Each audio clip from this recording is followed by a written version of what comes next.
Welcome back to my channel. My name is BB, and if this is your first time here, I am a registered nurse, and on my channel I talk about all things nursing, lifestyle, blogging, beauty, and all that is in between. So today I wanted to do a special video, and it is a highly requested video. I mean, I know a lot of YouTubers say this, like everything is a highly requested video, but this is like for real, a highly requested video. And this is a question that I get in my DMs on Instagram all the time, and it is, how do I become a travel nurse?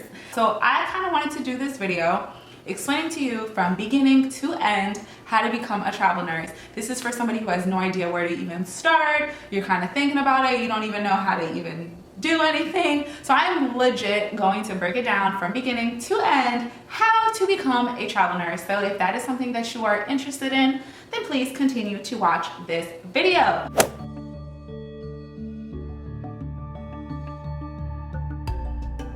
So you wake up one morning and you're like, oh my God, I just had an epiphany. I want to be a travel nurse. Like, what do I do? The first thing you're going to want to do is get 2 years of nursing experience. So that is the number one thing that you're going to want to do. You need to get under your belt. If you are a nurse that is still in school, you got to get your 2 years of experience. And the reason that is so important is because when you are a travel nurse and you get an assignment to work at a hospital, Lola, Mama is working? I'm working. That's my dog, guys.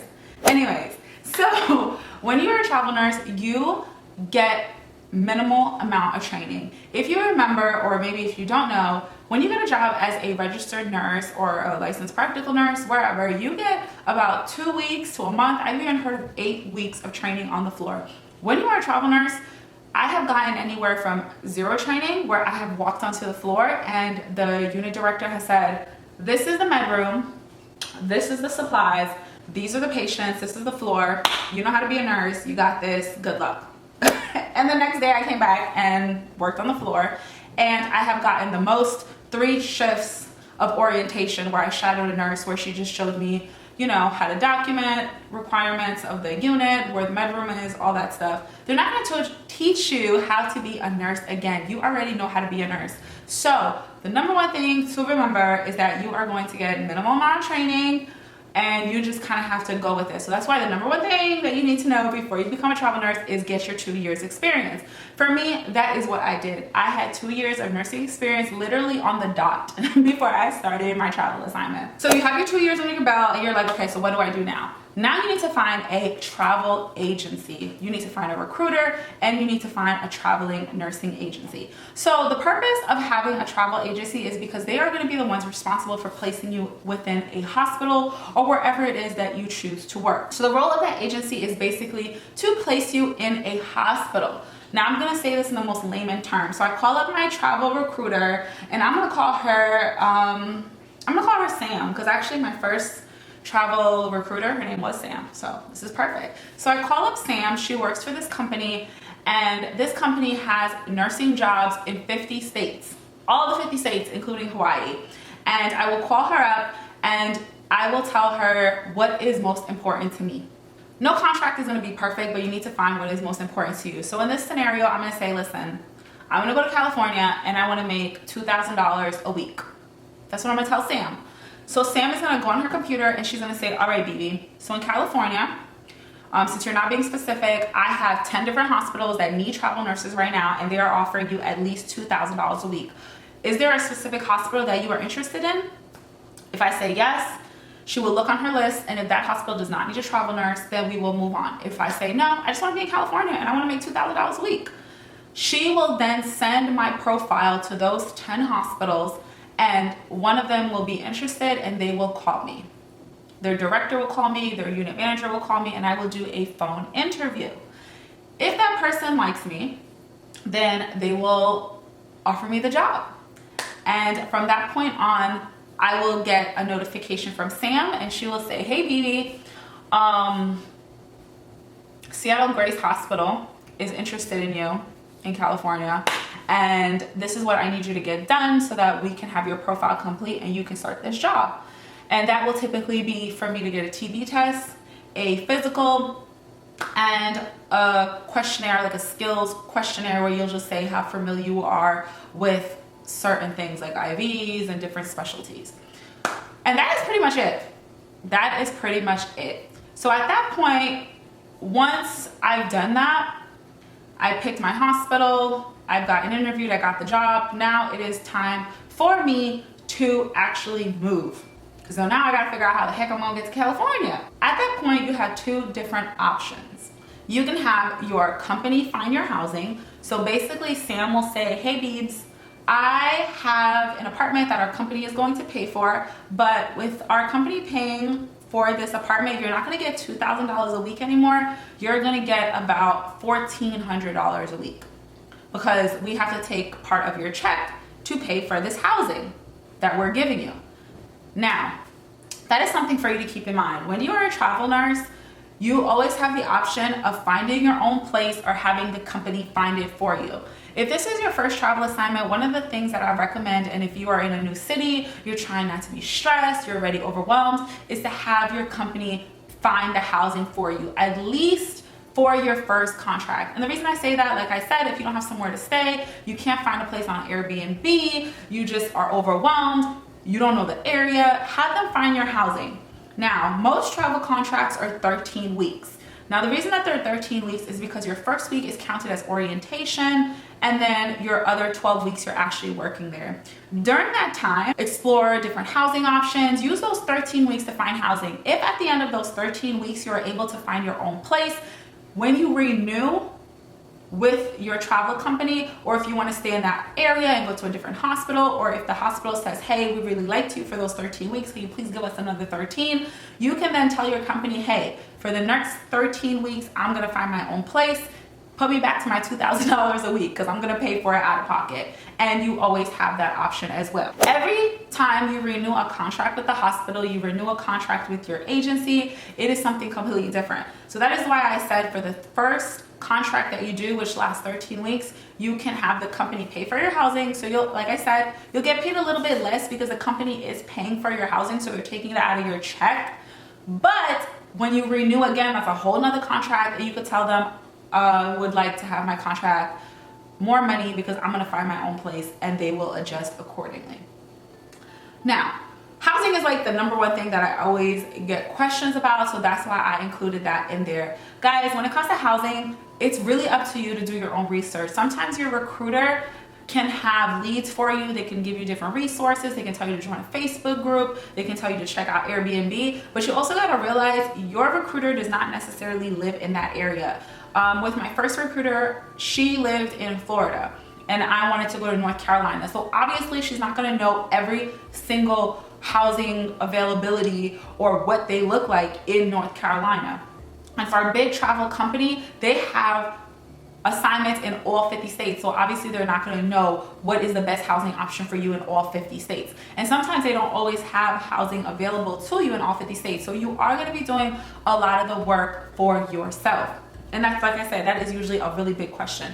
Now, when it comes to transportation, that's another question that I always get from people. Once again, it's really up to you. If you're in a rural area and you're going somewhere, you're assigned somewhere that doesn't have a lot of public transportation, you can always rent a vehicle. Go with Hertz, Avis, y'all know, cheap car rentals, whatever you want, rent a car, or you could just bring your own vehicle. If you're living in a city, there's always Uber, there's always trains. With everything that's going on in the world today, not all of those means of transportation are available, so that's something you want to keep in mind.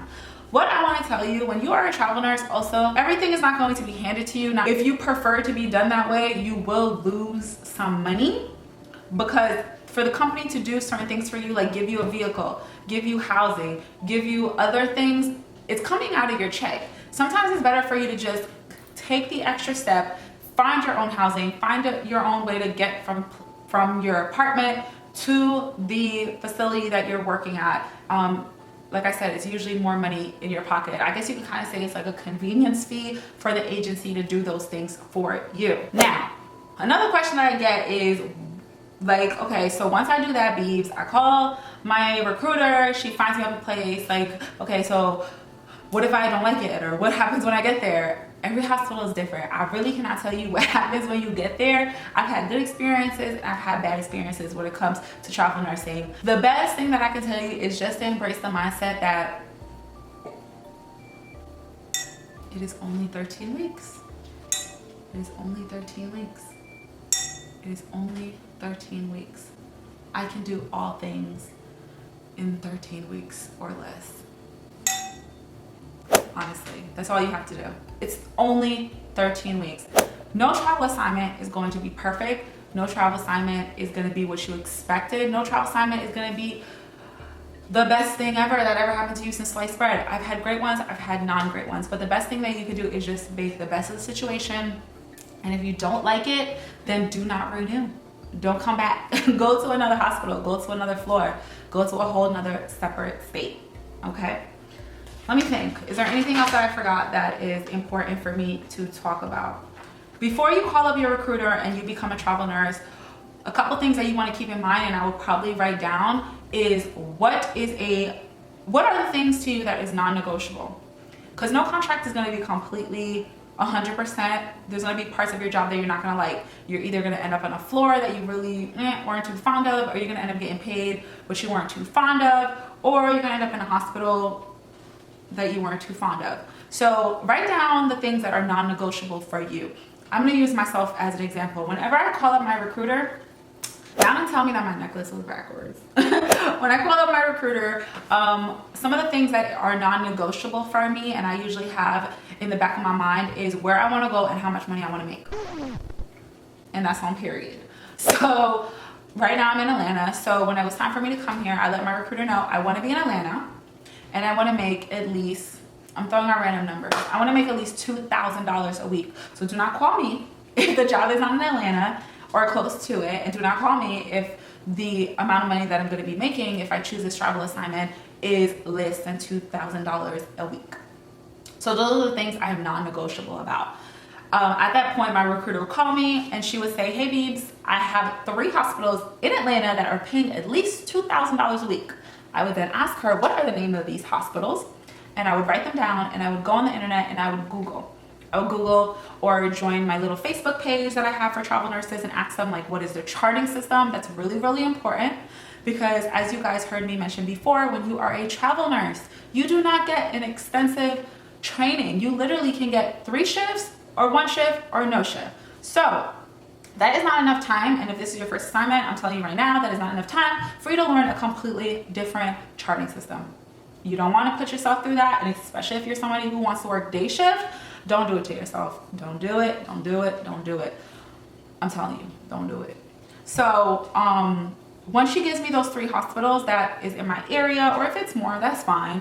I will Google it and see, you know, what is the charting system, what color scrubs they wear. I mean, it's something simple, but I always like to see what color scrubs they wear so I can see, like, if I gotta buy all new scrubs. Okay, so once I do my own research, she'll say which one of these you want to interview for. Lately, because of everything that's going on in the world, and I'm not going to say the C word because for some reason YouTube doesn't like you use the C word, but if you're in the healthcare field, you know what the C word is. A lot of companies are not letting you interview over the phone. Before the C word, I always had to interview because things were a lot more slower. There was not a sense of urgency. So I would interview like I would interview for a job. Since this started, I have not interviewed on the phone with a director, so I have not been able to speak to the director on the floor. The first time I would see them was when I actually got hired and walked on the floor for my first shift. So you're gonna have to be very independent in doing your own research about the floor, about the ratios, all that jazz. And that's just what the situation is right now with everything going on with the C word. So, oh, another question that I always get asked is, what kind of special training do I need to become a travel nurse? Like, do I get like a travel nursing class?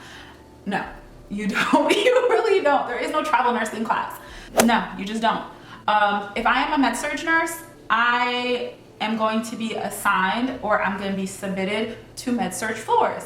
If I am a tele-nurse, I am going to be submitted to work on tele floors. You cannot have 2 years of tele experience and think that you are going to get hired on an ICU floor. That's not how that works. Or the ED, that's not how that works. So whatever floor you have experience in, that you have your 2 years of experience in, that is where you are going to be working, or that is where they will submit you to work. And basically you're gonna take the knowledge that you've had on your 2 years, specifically on the floor that you were working at, and apply it to the new assignment where you are. Things are always going to be slightly different, but The main ideas are always going to be there. The care, the ratios are pretty much similar. Every hospital is different, but it is what it is. Big cities versus small cities. That is something you're always going to keep in mind if you are going to be a travel nurse. Some people don't really care about where they work. I usually, in my mind, before I start a travel assignment, have an idea of where I want to go. And that just kind of makes it easier for me with housing. But sometimes your recruiter will call you and you will have like a really great opportunity like I did. And she called me, she's like, oh my God, they're offering nurses $5,000 a week to go to Boston. Do you want to go to Boston? And I was like, yeah, I want to go to Boston. Send me to Boston right now. And that's what happened. Yeah, that's a true story. I really did end up in Boston. And that's how much money I was making. It was pretty awesome. But most of the time, your recruiter is going to need you to have some sort of direction. It's kind of hard for them when you don't know how much money you want to make, you don't know where you're going, you don't know what city you want to go to, because then I feel like for them, it's kind of like they don't know what your expectations are, and that's how sometimes you end up getting disappointed, let down, kind of like in shock.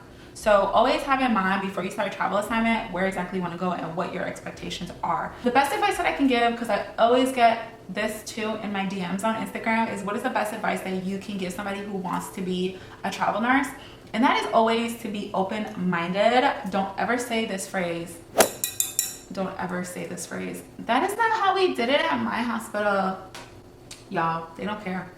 Nobody cares how they did it at your hospital. And always ask questions. Always ask questions. Don't never assume.